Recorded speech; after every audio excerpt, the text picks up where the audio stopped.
बाड़मेर जिले के धोरीमना थाना इलाके के आलमसरिया गांव में एक पति द्वारा सो रही अपनी पत्नी पर कुल्हाड़ी से अचानक हमला कर हत्या करने का मामला सामने आया है।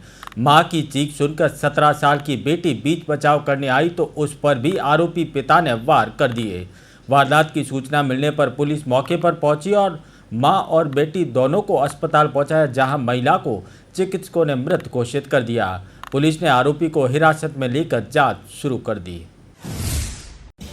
बाड़मेर जिले के धोरीमना थाना क्षेत्र में एक पति ने सो रही अपनी पत्नी पर कुल्हाड़ी से हमला करने का मामला सामने आया।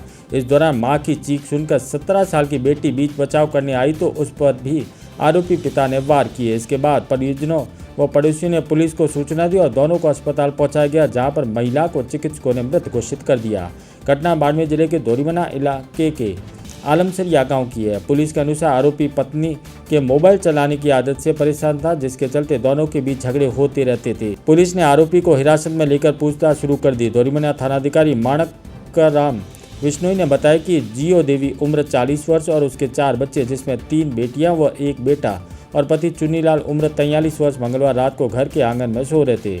अचानक रात को करीब 2:30 बजे पति चुन्नीलाल पुत्र पांचाराम ने कुल्हाड़ी से पत्नी पर हमला कर दिया। आरोपी अपनी पत्नी पर शक करता था। उसका कहना है कि उसकी पत्नी ने अपनी आत्मा को मोबाइल से जोड़ लिया है। वह पत्नी के मोबाइल चलाने की आदत से भी परेशान था। इसके अलावा दोनों के बीच छोटी छोटी बातों को लेकर झगड़ा होता रहता था। अतिरिक्त पुलिस अधीक्षक जस्साराम बॉस ने बताया कि सूचना पर पुलिस टीम के साथ मौके पर पहुंचे, घायलों को अस्पताल लेकर आए, जहां पर जियो पत्नी चुन्नीलाल की मौत हो गई। घायल बेटी सुमित्रा के बयान के आधार पर मामला दर्ज कर लिया। पियर पक्ष के आने के बाद पोस्टमार्टम कराकर आगे की कार्रवाई शुरू की गई। इस मामले में हत्या के पीछे क्या वजह रही, इसको लेकर पुलिस जांच कर रही है।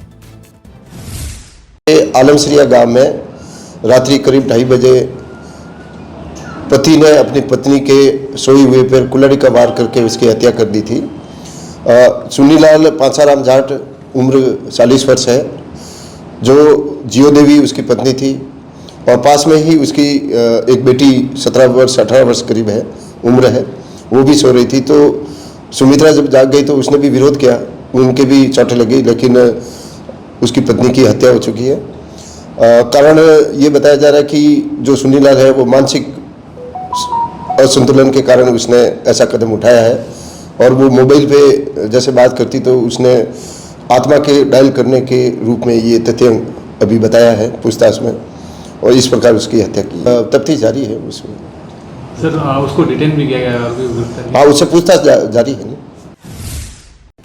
जानकारी के अनुसार जियो देवी करीब 1 साल पहले खेजड़ी के पेट से नीचे गिर गई थी। उस दौरान उसके रीढ़ की हड्डी में फ्रैक्चर हो गया था। उसका बाड़मेर और जोधपुर में इलाज करवाया गया। कुछ दिन पहले ही उसने चलना शुरू किया था। बीमारी के दौरान वो मोबाइल देखती रही। फिलहाल पुलिस ने आरोपी को हिरासत में लेने के साथ मामला दर्ज कर जांच शुरू कर दी।